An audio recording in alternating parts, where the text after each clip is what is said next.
ये तस्वीर क्यों खास है और इस तस्वीर में क्या खास है वो आज हम आपको इस वीडियो में दिखाएं कि ये सहानुभूति इजराइल की जनता और सरकार के दिलों को छू गई। इस विमान में गाजा के लोगों के लिए खाना, पानी, कपड़े और दवाइयां सब कुछ है। लेकिन हैरानी तब हुई जब मानवीय सहायता के इन डिब्बों पर भारत ने एक संदेश लिख दिया। इन डिब्बों पर लिखा गया है कि भारत के लोगों की तरफ से गाजा के लोगों को तोहफा। भारत सरकार ने साबित कर दिया है कि स्थितियां चाहे कैसी भी हो, लेकिन मासूम ये कि भारत फिलिस्तीन और उसकी पॉलिसी के साथ नहीं खड़ा, बल्कि फिलिस्तीन की महिलाओं और बच्चों को सिर्फ जीवन दान दे रहा है। जाएगा, सिर्फ लाइट नहीं दिखाई देंगी, जहाज ही जहाज दिखाई देंगे। कई देश परेशान होने वाले, कई देश परेशान होने वाले। ऐसा लगेगा वर्ल्ड वार लगी है, हो सकता है वर्ल्ड वार। पूरे देश में 77 लाख लोग हैं, सिर्फ पंजाब से 3 गुना कम, और बड़े से बड़ा देश उनको जीत नहीं सकता, क्योंकि परमेश्वर कहता ना बल से ना ताकत से, पर मेरी आत्मा। मैं कह रहा हूं मेरी प्रार्थना से परमेश्वर बहुत सारे लोगों के घरों में, पूरे देशों में शांति देगा यीशु मसीह के नाम में। लेकिन पवित्र आत्मा ने मुझे कहा कि जो कुछ लोग नहीं जानते, इसलिए परमेश्वर को झटका दिखाएगा पूरे वर्ल्ड के अंदर। बहुत सारे लोगों को झटका दिखाएगा 2023 में कि अगर बहुत सारे लोग इस बात को समझ गए तो शांति को देखेंगे, नहीं तो बर्बादी को देखेंगे।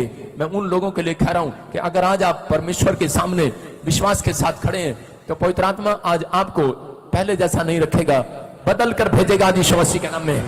आपका बिजनेस पहले जैसा नहीं रहेगा, आप पहले जैसे नहीं रहेंगे। अबलबा शबलबा बलबा शबलबा बलबा शबलबा। मैं देख रहा हूं इसी समय आत्मा कहता है, कह रहा कि इंडिया के अंदर आप सुनेंगे, बहुत सारी जगहें सुनेंगे जहां सूखा पड़ जाएगा, और ऐसी जगह सुनेंगे धरती अंदर घुस जाएगी। बहुत जगह जगह आप सुनेंगे यूपी में, बिहार में, कि बाढ़ का एक हिस्सा बड़े आफत के साथ बहुत ज्यादा बाढ़ आएगी, बहुत ज्यादा प्रॉब्लम्स आएंगी। जैसी बाढ़ें ऐसी नहीं आई। मैं देख रहा हूं ऐसे आत्मा में कि बहुत सारी प्रॉब्लम स्टार्ट होंगी। अबलबा शबलबा बलबा शबलबा बलबा शबलबा। लेकिन परमेश्वर कह रहा प्रार्थना के कारण बहुत सारे लोगों का फेवर करेगा यीशु मसीह के नाम में। मैं से देख रहा हूं कि किसान कह रहा कि सूखे के कारण, कुछ प्रॉब्लम के कारण, क्यों? क्योंकि एक आफत शुरू होगी दूसरे देशों से, चाइना, रूस। मैं देख रहा हूं आप वहां से एक न्यूज सुनेंगे, अबलबा शबलबा बलबा शबलबा। प्रभु बुद्धि दे मुझे और इसी समय बातें करने के लिए सहायता कर। अब इसी समय परमेश्वर का आत्मा कह रहा है, पवित्र आत्मा तेरा कंट्रोल हो मेरे बोलने पर, तू जो बोलना चाहता है परमेश्वर तू मुझे बता। और इसी समय पवित्र आत्मा कहता है रूस कह रहे वहां से एक वायरस उठेगा, चाइना, ताइवान के ऊपर कुछ आप ऐसे देशों में आप देखेंगे 3 दिन तक काला बादल रहेगा, और उस बादल के कारण आप देखेंगे कि एक न्यूज में सुनेंगे कि साइंटिस्ट इस बात की खोज नहीं कर पाएंगे, लेकिन एक जगह, एक फैक्ट्री में, न्यूक्लियर फैक्ट्री में, कोई ऊपर से कोई देश, कोई जात से बम गिरा देगा और वो बहुत। हमारी कमियां हैं कि आज हम ईश्वर को जानते कब है? जब हमारी नीड होती है, जब हमारी आवश्यकताओं की हमें बहुत ज़्यादा ज़रूरत होती है, तो हम परमेश्वर के वचन के पास जाते हैं, उसकी आराधना करते हैं, उसकी स्तुति करते हैं। और जब वचन हमें अपने पास लेके आता है तो हम उसे नहीं देख पाते। इसी तरह वचन देखो आप, कहीं संकेत आपको इस तरह के मिलेंगे, कहीं तूफान आ रहा है, कहीं बाढ़ आ रही है, कहीं जलजला आ रहा है, कहीं भूकंप आ रहे हैं। आप इस चीज़ को अनदेखा ना करें, आप इस चीज़ को अनदेखा ना करें। ये एक ऐसा विषय है जो हमें अवेयरनेस की तरफ लेके आता है, वो हमारे परिवार के लिए, क्योंकि प्रभु ने अपने इकलौते पुत्र से प्रेम किया, उसी प्रकार हम भी हमारे पुत्र और पुत्री और हमारे माँ बाप से प्रेम करते हैं। क्यों करते हैं? क्योंकि वो रीति उसने सिखाई है और हम उसके लिए कुछ भी करने को तैयार हो जाते हैं। उसी प्रकार परमेश्वर भी अपने एक पुत्र के वादे के लिए सब कुछ कर सकता है। आप जान के अनजान ना बने, आप अनदेखा करते हैं मेरे भाई बहनों। कोई आपसे मांगता है तो आप नहीं देते हो, कोई आपको पुकारता है तो आप नहीं जाते हो। आप क्यों ऐसा जीवन जी रहे हो? जबकि परमेश्वर के सिग्नल यही है कि जो परेशानियाँ आती है उसके पीछे परमेश्वर खड़े होते हैं।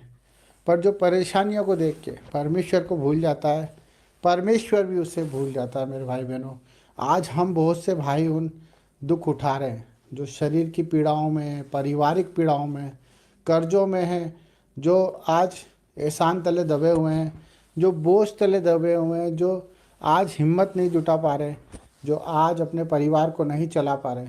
ये सब बातें प्रकृति के रूप में हमें सिग्नल देती है, जो परमेश्वर के वचन के द्वारा हमें, जिस तरह से एक पुलिस वाला आराधना करता है, जिस तरह से एक पार्लियामेंट के अंदर चीख चीख कर एक संविधान के लेकर, एक संविधान को लेकर, एक न्याय को लेकर परमेश्वर की जीविता का प्रमाण देता है, और इसी तरह परमेश्वर की प्रकृति भी उस चीज़ का प्रमाण देती है। जब नदी नाले सूख जाते हैं, जब आकाश काला हो जाता है और चंद्र ग्रहण होता है और सूर्य उदय होता है और पंछी आकाश में इधर से उधर होते हैं, जिन पे कोई बंधन नहीं है, जिन पे कोई बंधन नहीं है, वो कोई देश को नहीं जानते, वो कोई जात नहीं जानते, कोई समाज नहीं जानते, वो सिर्फ परमेश्वर की हमें सिग्नल देते हैं, वो परमेश्वर की क्रियाओं को हमें समझाते हैं। पर हम भूल जाते हैं कि हम इस सृष्टि में ईश्वर के भरोसे आए हैं।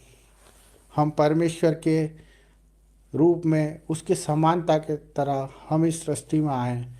हम जिस दिन अपनी फ़िक्र करना छोड़ देंगे, जिस दिन हम दूसरों की फ़िक्र करना शुरू कर देंगे, उस दिन आपको परमेश्वर की हर एक बात सुनाई भी देगी और दिखाई भी देगी। हमें अपने दर्दों को, अपने दुखों को आज अपने जीवन से निकाल के फेंकना है। हमें उनका महत्व ख़त्म करना है। जो हमें लगता है कि हमारे बिना नहीं हो सकता, वो चीज़ों को हमें छोड़ना है। मेरे भाई बहनों, हमें हर एक जिम्मेदारी को प्रभु को सौंपना है। हमें हर एक बात को प्रभु के हाथों में सौंपना है, चाहे वो कितनी भी बड़ी बीमारी क्यों ना हो, हमें परमेश्वर के हाथ में ही सौंपना है। चाहे वो कितना ही बड़ा संघर्ष क्यों ना हो, क्योंकि जब आयुब को आप देखते हो बाइबल में कि वो परमेश्वर को कहता था कि अगर परमेश्वर चाहे तो मुझे मार भी दे तो मैं उस पर भरोसा करना नहीं छोड़ूंगा। हमारा भरोसा परमेश्वर पर होना चाहिए, क्योंकि न्याय का दिन निकट है। आपके न्याय का दिन निकट है, क्योंकि आपने जो करा है उसे आपको प्रभु के सामने रखना पड़ेगा। इसलिए मन फिराओ, पश्चाताप करो, प्रभु के करीब आओ, दुआएं करो, प्रार्थना करो। इसी से बचोगे, हर एक परेशानी से, हर एक तकलीफ़ से, कर्जों से, बीमारियों से। जब आप मन फिराओगे और अपनी गंदी आत्मा को छोड़कर परमेश्वर की पवित्र आत्मा को स्वीकार कर लोगे, यही सच्चा परमेश्वर हमसे चाहता है कि आप आपकी फ़िक्र छोड़ दें और परमेश्वर की प्रार्थना दुआ में लग जाएं और उसके कामों को करें, उसके कामों को ढूंढें।